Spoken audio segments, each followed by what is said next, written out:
Sa ibang balita, sa kulungan ng bagsak ng magkakaibigan na nagnakaw raw ng mga motorsiklo sa Quezon City. Balitang hatid ni James Agustin. Ibang kaso. Arestado ang 4 na magbabarkada na nagnakaw umano ng mga motorsiklo sa Barangay Commonwealth, Quezon City.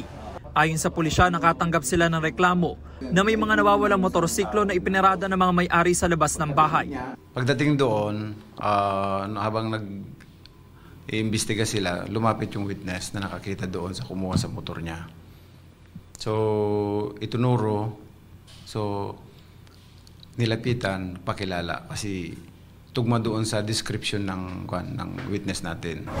Unang naaresto sa Barangay Commonwealth si Chuck Garcia. May nakuha pa umano sa kanyang baril ng kargado ng mga bala. Itinuro niya ang 3 kasabwat na nahuli naman sa Rodriguez Rizal. Sina Brian Patrick Mamplata, Reggie Francisco at Ryan Ili. Nabawi sa kanila mga ninakaw na motorsiklo. Base sa investigasyon, kabilang umano ang 4 sa grupo na nagnanakaw raw ng mga motorsiklo sa Rodriguez Rizal at Quezon City. Itong si Chuck, yung unang natin, siya yung taga-susi. Marami siyang susi. Sinusubukan niya lahat hanggang sa mapaandar niya. Tapos hanap ulit sila ng motor. Pipitikin na naman pag nagandar. Dadali na naman ng isa. Hanggang sa lahat sila makakuha. Yun yung modus operandi nila. Binebenta nila doon sa may bandang bundok ng Rodriguez Rizal, yung mga hindi na napapansin na lugar. Maliban kay Garcia, miyembro umano ng Sputnik Gang 3 niyang barkada na balik kulungan matapos masangkot noon sa iba pang krimen.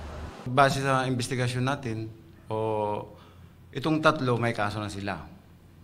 Yung isa carnapping at saka illegal gambling. Yung isa naman robbery at saka theft. Tapos yung isa is illegal possession of bladed weapon.